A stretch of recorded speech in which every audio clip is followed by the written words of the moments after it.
puji Tuhan saudara-saudara, yang Tuhan Yesus kasih bertemu kembali dengan saya dalam khotbah online GPC Anugerah Bermazmur Minggu 20 Februari 2022. Mari kita merendahkan diri di hadapan Tuhan dan meminta kasih karunia Tuhan agar kita diberikan hikmat dan pengertian untuk mengerti, memahami firman-Nya. Bapa yang kekasih, kami mengucap syukur dan berterima kasih untuk segala kebaikan-Mu yang sudah Engkau tanamkan, Engkau berikan dalam kehidupan kami. Kami bersyukur Tuhan baik atas hidup kami sampai hari ini. Kami dipelihara dengan tubuh, jiwa, roh yang sehat, kuat. Semuanya ada di dalam kebaikan dan kemurahan Tuhan. Kami berdoa Bapa, jika hari ini kami rindu Tuhan berbicara melalui firman Tuhan, biarlah firman itu boleh menjadi berkat bagi kami dan kami sungguh-sungguh boleh diurapi oleh Roh Kudus sehingga kami boleh bertumbuh di dalamnya. Kami mau tetap memiliki semangat yang menyala-nyala di tengah-tengah situasi dan keadaan yang tidak menentu. Kami bersyukur kepadamu Bapa, demi nama Yesus kami berdoa, amin. Saudara-saudara, biarlah anugerah Tuhan boleh terus bekerja di dalam kehidupan kita, membawa kita semakin hari semakin bertumbuh dan menjadi semakin serupa dengan Dia yang mengasihi kita. Hari ini saya mau sampaikan satu tema firman Tuhan, yakni aksi Yesus yang membingungkan. Saudara-saudara mungkin berpikir tema ini agak aneh, tapi memang itulah yang akan kita lihat, bahwa Yesus kadang-kadang membuat sebuah aksi yang bisa membingungkan banyak orang, baik itu orang dalam status pendidikan yang cukup rendah sampai yang paling tinggi pun akan dibuat bingung dengan apa yang dia lakukan. Mengapa? Karena dia memang adalah Allah dan manusia yang misterius, yang memberikan banyak hal, banyak warna di dalam kehidupan. Tetapi tujuannya sebenarnya cuma satu, dia mau sampaikan kebenaran yang bisa dimaknai, dimengerti oleh orang lain. Saudara-saudara, suatu hari ada seorang kakek yang mengajar cucunya untuk bertanggung jawab. Maka dilakukanlah sebuah aksi yang membuat cucu pertamanya menganggap si kakek ini adalah seorang yang sangat jahat. Sang kakek memiliki dua cucu. Katakanlah namanya adalah si Aldo yang berumur 7 tahun dan si Aldi yang berumur masih 1 tahun. Saudara-saudara, sang kakek memerintahkan si Aldi yang masih berumur 1 tahun ini untuk membersihkan seluruh mainan di pekarangan rumah yang telah berserakan di mana-mana. Dan ketika si Aldi tidak mendengar atau mengabaikan kata-kata kakek, si kakek mulai sedikit membentak dan dia mulai menyuruh untuk si Aldi segera dan cepat buru-buru untuk membersihkan semuanya. Tentu saja saudara, si Aldo sebagai seorang kakak yang umurnya sudah lebih dewasa, lebih besar, karena dia sudah 7 tahun dan dia sudah cukup mengerti, dia mulai berpikir, kenapa kakek bersikap seperti ini kepada adikku? Padahal adikku masih 1 tahun, mana bisa dia membersihkan seluruh main di pekarangan ini, dan mana mungkin dia mengerti. Lalu saudara, si Aldi akhirnya mengambil barang-barang yang berceceran atau mainan-mainan yang berserakan di seluruh pekarangan rumah itu, membersihkannya dengan rapi. Sore harinya si Aldo mengambil keputusan untuk berbicara dengan kakeknya. Dia menghadap kakeknya dengan hati sedikit dongkol karena melihat adiknya dimarahi. Lalu dia mulai berkata kepada kakeknya, "Kek, aku mau tanya, kenapa kakek menyuruh si Aldi yang masih berumur 1 tahun untuk membersihkan mainan itu? Itu tidak masuk akal, Kek. Dia belum bisa melakukannya." Yang mengejutkan adalah si kakek tidak membalas dengan kemarahan, tetapi si kakek tersenyum kepadanya dan dia berkata kepada si Aldo, "Aldo, kakek juga tahu kalau adikmu tidak bisa melakukan itu karena dia masih sangat kecil. Tapi kakek ingin kamu mengambil tanggung jawab itu sebagai kakak yang lebih besar, karena itu juga mainan kamu. Dan kakek berharap kamu bisa menyadarinya tanpa diperintah oleh kakek atau oleh siapapun. Dan akhirnya si Aldo mengerti, berarti kakeknya tidak memarahi si Aldi adiknya, tetapi si kakek sebenarnya ingin dia sadar untuk membersihkan semuanya itu, karena itu memang tanggung jawabnya. Saudara-saudara, kadang-kadang hal-hal yang membingungkan seperti ini bisa terjadi kalau seseorang tidak mengerti maksud dari orang lain. Nah, Yesus pun juga melakukan aksi yang sama. Dia terlihat aneh, padahal aksi Yesus itu sebenarnya penuh dengan makna. Mari kita sama-sama membaca di dalam Injil Matius pasal 9 ayat 1 sampai 8. Sesudah itu naiklah Yesus ke dalam perahu lalu menyeberang. Kemudian sampailah ia ke kotanya sendiri. Maka dibawa oranglah kepadanya seorang lumpuh yang terbaring di tempat tidurnya.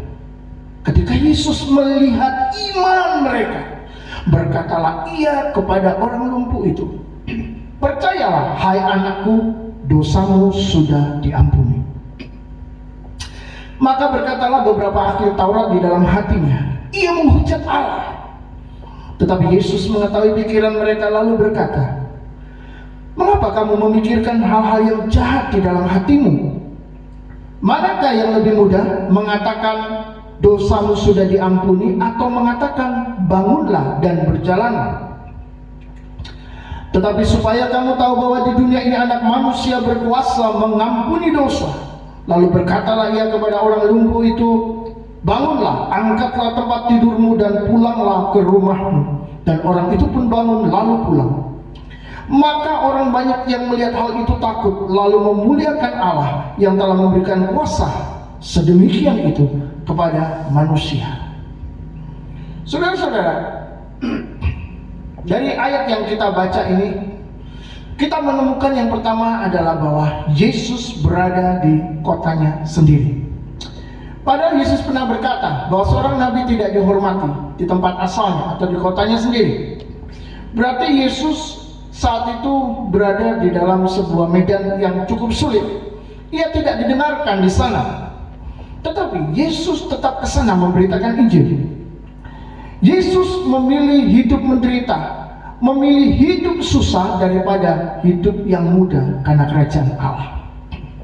Sangat berbeda dengan orang-orang zaman sekarang yang lebih memilih kehidupan yang mudah. Apalagi sekarang teknologi sudah sangat canggih. Semua bisa dikerjakan dengan sangat mudah. Mau transfer uang cukup menggunakan m-banking atau perangkat lainnya.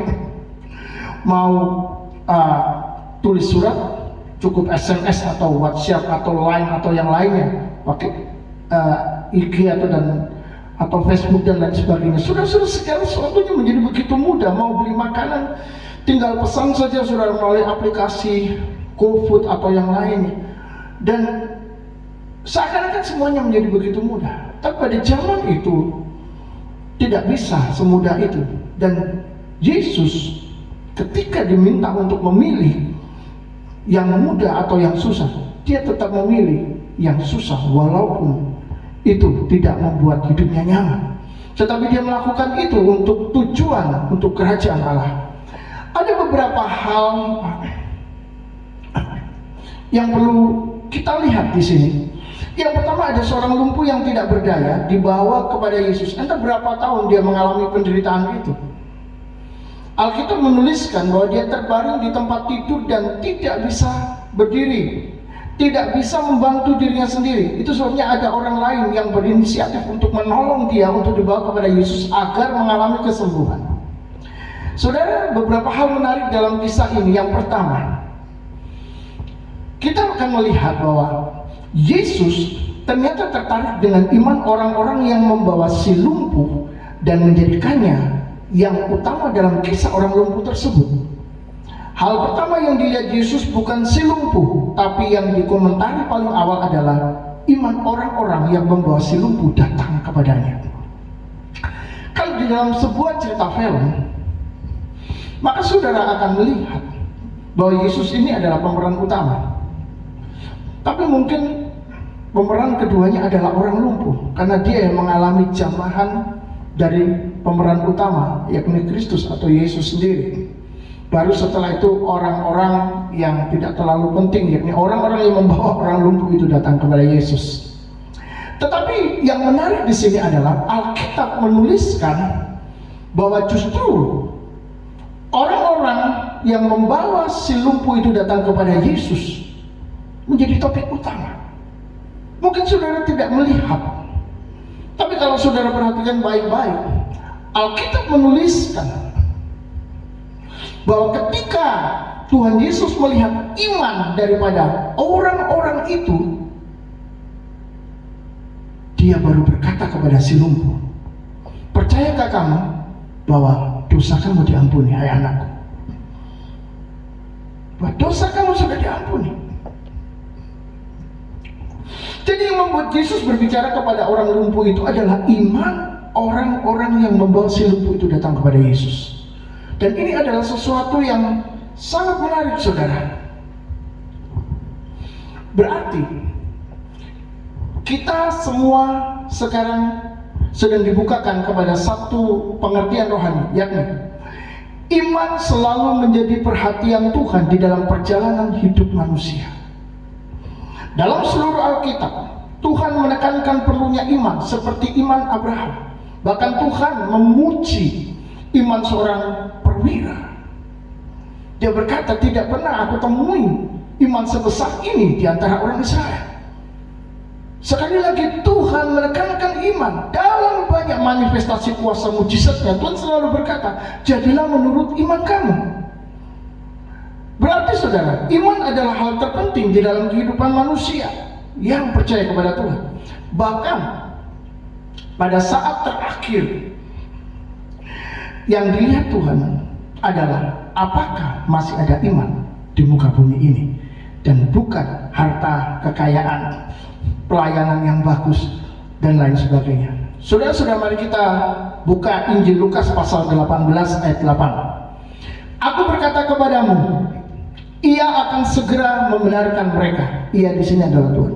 "Akan tetapi, jika Anak Manusia itu datang, adakah Ia mendapati iman di bumi?" Kalau Anak Manusia itu datang, kalau Yesus itu datang, adakah Ia mendapati iman di muka bumi ini? Iman lagi, saudara, yang ditekankan oleh Yesus. Jelas di sini bahwa iman itu seperti jantung.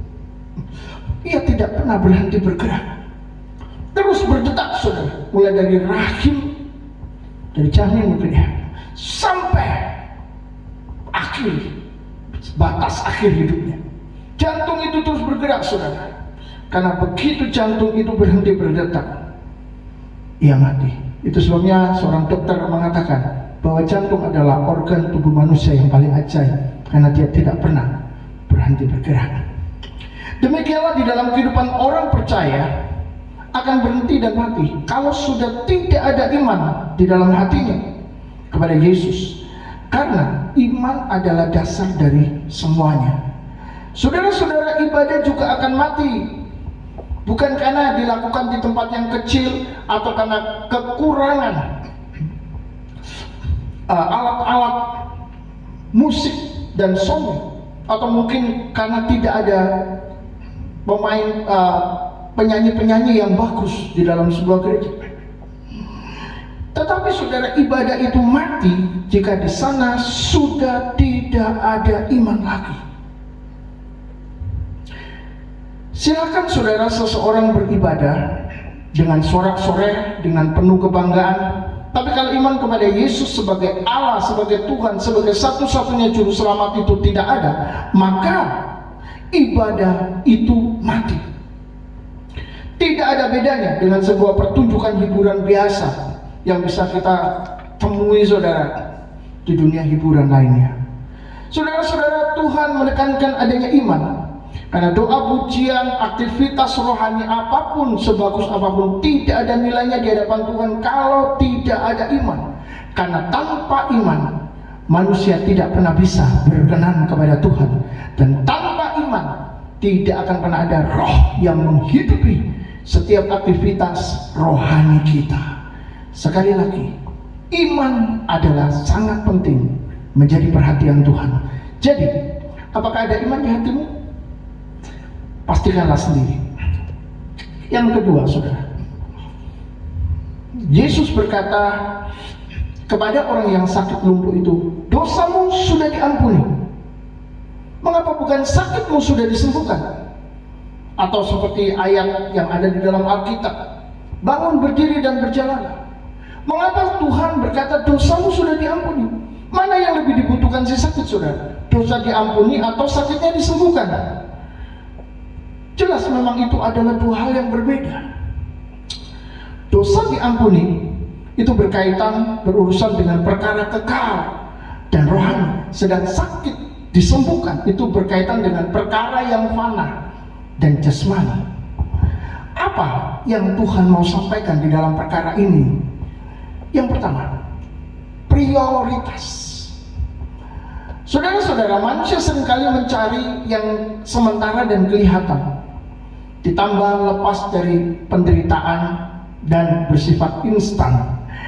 Tuhan mau sampaikan pesannya bahwa yang utama dalam hidup adalah perkara kekal dan rohani, bukan yang fana dan jasmani. Jadi jangan salah prioritas. Tuhan Yesus berkata di dalam Injil Matius pasal 4 ayat 4, tapi Yesus menjawab, ada tertulis, manusia hidup bukan dari roti saja, tapi dari setiap firman yang keluar dari mulut Allah. Menurut Anda, mana yang Yesus prioritaskan, roti atau firman Allah? Saudara, saya yakin Anda bisa menjawabnya sendiri. Yang kedua adalah Yesus menyoroti kebodohan orang-orang yang merasa jago di dalam perkara rohani, yakni ahli Taurat. Mereka sombong dan ceroboh dalam mengerti firman Allah, sehingga pandangan atas kata-kata Yesus malah berbalik artinya menjadi sebuah pertentangan. Mereka bilang Yesus menghujat Allah. Di mananya menghujat Allah? Oh, dari kata ketika Yesus mengatakan dosamu diampuni, mereka tidak terima, saudara. Saudara-saudara, kemahiran seorang dalam soal kitab tidak menjamin bahwa ia ada di dalam kebenaran firman-Nya. Bahkan mungkin dia sedang hidup di dalam sebuah kesesatan. Sifat terburu-buru memahami firman-Nya merupakan bahaya terbesar sepanjang zaman. Di dalam Pengkhotbah pasal 4 ayat yang ke-17, firman Tuhan berkata, jagalah langkahmu kalau engkau berjalan ke rumah Allah. Menghampiri untuk mendengar adalah lebih baik daripada mempersembahkan korban yang dilakukan oleh orang-orang bodoh, karena mereka tidak tahu bahwa mereka berbuat jahat. Kita seringkali berpikir bahwa mempersembahkan harta, pujian, bahkan ucapan syukur itu adalah sebuah tindakan yang menyenangkan Tuhan. Benar. Alkitab mau kita melakukan itu dengan tulus dan dengan hati yang bersyukur. Tapi datang untuk mendengar apa yang Tuhan katakan ternyata merupakan keinginan hati Tuhan yang paling utama. Mengapa? Karena apalah artinya sebuah pemberian tanpa pengertian yang benar? Apalah artinya sebuah korban kepada Tuhan tanpa pengertian yang benar? Tuhan bahkan menyebutnya sebagai kejahatan dari orang-orang bodoh. Apakah selama ini Anda dininabobokan dengan pengertian bahwa Tuhan itu penuh belas kasihan, Dia adalah kasih? Ya, itu benar. Tapi Tuhan bukan pribadi yang lemah. Ada saatnya di mana Dia bersifat sangat tegas dan mengatakan apa adanya sesuai dengan yang sebenarnya. Kamu bodoh kalau kamu hanya tahu mempersembahkan korban dan bukan berusaha mendengar dan mengerti kehendakku. Itu sebabnya setiap orang diminta untuk berjaga-jaga dan berhati-hati ketika datang ke rumah Allah. Karena seringkali orang datang ke sana, mereka sangat antusias dan bersukacita untuk memberikan sesuatu korban bagi Tuhan, menyanyi, memuji, memberi persembahan. Tapi yang Tuhan mau katakan, engkau harus datang ke sana untuk mendengarkan suaraku. Setelah pengertian kita menjadi benar, baru kita mempersembahkan sesuatu. Saudara-saudara yang dikasihi Tuhan, pertanyaan ini penting untuk kita perhatikan. Jadi mana yang Tuhan ingin jadi prioritas di dalam kehidupan Anda? Pergi ke gereja untuk mempersembahkan sesuatu, atau untuk mengerti kehendaknya dan melakukannya? Saya yakin saudara bisa menjawabnya sendiri. Saudara mempersembahkan sesuatu itu nomor 2, tapi yang utama adalah mendengarkan firman-Nya, mendengarkan pesannya. Dan kalau seorang mendengarkan serius suara Tuhan, maka ia akan mempersembahkan untuk Tuhan yang berkualitas, bukan ecek-ecek. Di dalam Roma pasal 12 ayat 1 sampai 2 dikatakan, karena itu saudara-saudara, demi kemurahan Allah aku menasihatkan kamu supaya kamu mempersembahkan tubuhmu sebagai persembahan yang hidup, yang kudus dan yang berkenan kepada Allah. Itu adalah ibadahmu yang sejati. Janganlah kamu menjadi serupa dengan dunia ini, tetapi berubahlah oleh pembaharuan budimu, sehingga kamu dapat membedakan mana kehendak Allah, apa yang baik, yang berkenan kepada Allah, dan yang sempurna. Saudara, ada 2 hal yang diminta oleh Tuhan bagi yang serius mendengarkan suaranya. Yang pertama, persembahkanlah tubuhmu sebagai persembahan yang hidup. Itu berarti Tuhan mau persembahan yang totalitas di dalam hidup kita. Ketika kita membawa tubuh kita pergi ke suatu tempat, entah pergi kemana, termasuk saudara instrumen-instrumen di dalam tubuh, seperti 5 indera dan seluruh kehidupan yang bergerak, termasuk jiwa yang di dalamnya ada pikiran, perasaan, dan kehendak. Tuhan mau itu dipersembahkan untuk Tuhan. Mungkin saudara akan menangkap ini seperti Tuhan berkata, korbankanlah dirimu untukku. Ada kata saudara menangkapnya demikian. Saya mau bertanya, pantas tidak Tuhan mengatakan itu kepada kita? Kalau kita berkata tidak pantas, sadarkah kita bahwa Tuhan Yesus sudah turun ke dunia menjadi manusia, padahal Dia adalah Allah? Dan lebih dari itu, Dia mau mati di atas kayu salib untuk kita, menjadi begitu hina untuk kita. Jadi kalau kita mempersembahkan tubuh untuk Tuhan, tidak sampai harus berdarah-darah, apakah itu tidak pantas? Saudara-saudara sendiri juga yang bisa menjawabnya. Saudara-saudara, mempersembahkan sedikit harta itu mudah. Mempersembahkan lebih banyak harta itu mungkin agak sulit. Mempersembahkan seluruh harta tidak semua orang bisa lakukan. Seorang muda yang kaya ketika diminta Tuhan untuk mempersembahkan seluruh hartanya, akhirnya dia batal untuk memilih jalan hidup kekal bersama dengan Yesus. Jualah, bagikan kepada orang miskin, kata Yesus, dan dia gagal, dia tidak bisa.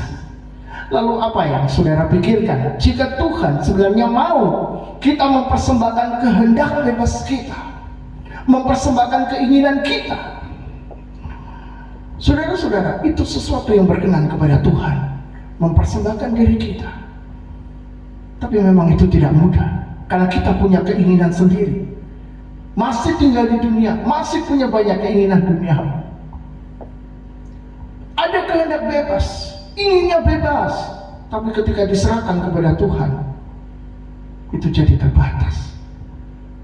Kita jadi terikat.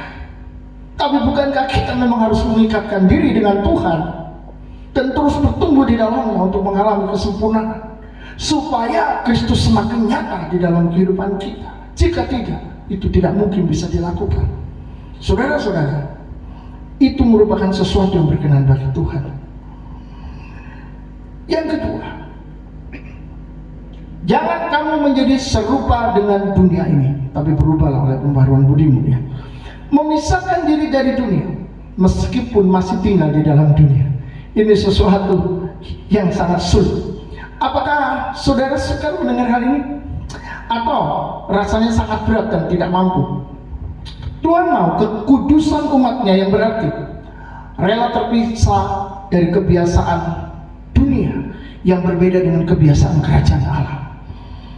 Memang saudara, ini tidak nyaman, mungkin sakit, tapi hanya cara itulah yang bisa membuat kita berkenan dan menyenangkan hati Tuhan saat kita menjadi taat.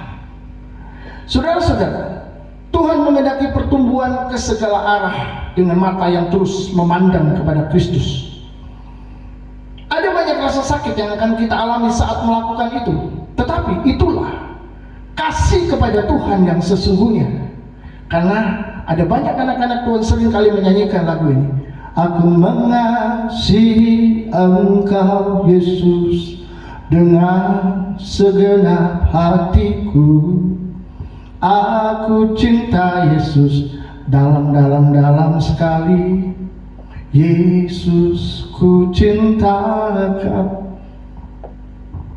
Saudara-saudara, begitu banyak lagu-lagu yang begitu indah, yang merupakan manifestasi daripada rasa kasih dan cinta kepada Tuhan. Tetapi apakah artinya itu jika kita sendiri tidak mau merasakan sakit untuk mengikuti kehendak Tuhan? Benarkah lagu itu mewakili kasih kita kepada Tuhan? Bukankah tanpa menyanyikan lagu itu pun, kalau kita benar-benar melakukan kehendaknya dan kita harus mengorbankan rasa sakit, rasa kehilangan, rasa tercabik, itu adalah kasih kepada Tuhan yang sesungguhnya. Barang siapa mengasihi aku, ia menuruti perintah-perintahku, kata firman Tuhan. Jadi saudara-saudara yang dikasihi Tuhan, siapapun yang mau membayar harganya, dia akan menjadi seorang prajurit yang berkenan kepada komandannya tanpa harus memikirkan urusannya sendiri. Setelah Yesus menggelitik ahli agama dengan aksinya yang membingungkan itu, karena dia berkata, dosamu diampuni dan bukan sakitmu disembuhkan. Sekarang berjalan dan bangunlah. No. Saudara-saudara, pada waktu itu ahli Taurat, ahli agama menjadi marah dengan pernyataan Yesus. Karena ketika Yesus berkata, dosamu sudah diampuni, itu berarti Yesus mampu mengampuni dosa. Dan memang Yesus akhirnya mengatakan, aku berkuasa mengampuni dosa. Lah saudara-saudara, Yesus masih memprovokasi mereka dengan kata-kata yang tidak bisa dijawab sembarangan. Yesus berkata kepada para Farisi itu, ketika mereka berpikir Yesus menghujat Allah, Yesus mengatakan, mana yang lebih mudah? Mengatakan dosamu sudah diampuni, atau bangunlah dan berjalanlah? Saudara-saudara, bagi Yesus tentu saja kedua-duanya sangat mudah. Mau mengatakan dosamu sudah diampuni lebih dahulu, atau mengatakan bangun dan berjalanlah lebih dahulu, karena tidak ada masalah. Tapi bagi para ahli agama yang terdidik ini, itu adalah pertanyaan yang sangat sulit dijawab. Itu adalah pertanyaan yang bagi mereka pertanyaan menjebak. Kalau mereka menjawab, lebih mudah berkata bangunlah dan berjalanlah, maka itu berarti mereka mengakui Yesus memang seorang penyembuh dan terbukti tidak pernah gagal melakukan mujizat. Berarti dia ini memang yang kudus dari Allah. Kata-kata para ahli agama ini akan membuat banyak orang Yahudi menjadi lebih percaya kepada Yesus, atau menguatkan orang-orang Yahudi untuk semakin percaya kepada Yesus itu dari Allah. Dan otomatis para ahli Taurat ini akan jatuh. Kalau saudara cermat membaca Alkitab, saudara menemukan bahwa ahli Taurat ini ingin menjatuhkan Yesus. Jadi saudara-saudara, ini sebenarnya adalah buah simalakama. Mau dimakan, bisa bapak mati atau ibu mati, sama saja saudara, kanan kiri kena. Kalau misalnya mereka mengatakan dosamu sudah diampuni, ini juga sama dengan mengakui Yesus sebagai Allah. Berarti Yesus memang adalah Allah yang berkuasa mengampuni dosa. Karena di dalam pandangan umat Yahudi, sesuai dengan ajaran Taurat yang mereka terima, kalau ada seorang yang bisa mengampuni dosa, maka itu hanya Allah. Dan kalau mereka mengakui Yesus bisa mengampuni dosa, maka itu sama dengan mereka mengakui Yesus sebagai Allah. Dan tentu saja mereka tidak bisa lakukan itu. Dan akhirnya saudara, sebagai proklamasi tentang siapa sebenarnya dia, Yesus sendiri yang berkata, supaya kamu tahu bahwa di dunia ini anak manusia berkuasa mengampuni dosa. Dan saudara, di penghujung aksinya Yesus baru berkata, bangunlah, angkatlah tempat tidurmu dan pulanglah ke rumahmu. Orang lumpuh itu sembuh, orang lumpuh itu pulang ke rumah dengan sukacita besar tentunya, karena dia begitu lama berbaring tempat tidur dan tidak bisa apa-apa.